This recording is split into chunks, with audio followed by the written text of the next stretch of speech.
রহমান রহিম।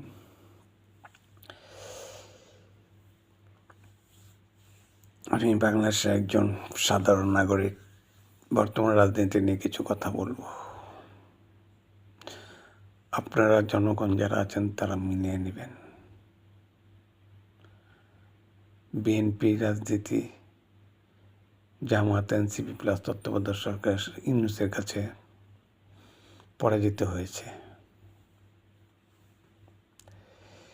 ইউনূস সরকার এসে 16 বছর তারা আইন শৃঙ্খলা ঢিলামি দেওয়ার একমাত্র কারণ হয়েছে বিএনপিকে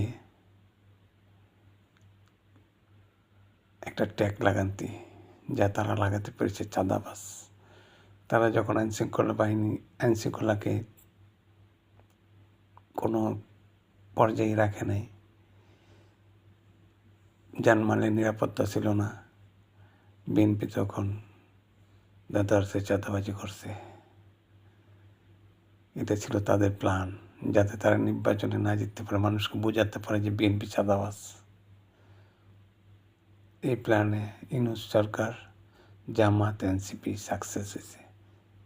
এনসিপি চাঁদাবাজি ওইভাবে ফ্লো করে চাপায় হওয়া নেই, এবং বিএনপিও বলতে পারে না, জনগণও বলতে পারে না। এনসিপিও চাঁদাবাজি করছে দাদারসে, কিন্তু ওটা প্রকাশ পায়নি। বিএনপিটা যেভাবে প্রকাশ পেয়েছে। জামাত নীরব রয়েছে, তাদের বলছে তোমরা তো করবে, পরে করবা,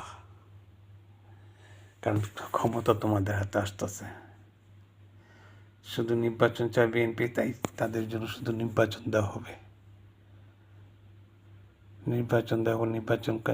তাদের নির্বাচন দেওয়া হবে যাতে নির্বাচন তার জীবনে না চায়। তাদেরকে এইভাবে বিএনপি ইউনূস সরকারের পলিটিক্স বুঝতেই পারে নাই, তাদের মাথার মধ্যে কোনো নলেজই নেই। তারা সাময়িকভাবে যা পেয়েছে তা নিয়ে সুখী হয়েছে। এখন তারা দেউলিয়া পুরা। আপনারা আমার এই গীতা মিলিয়ে নেবেন।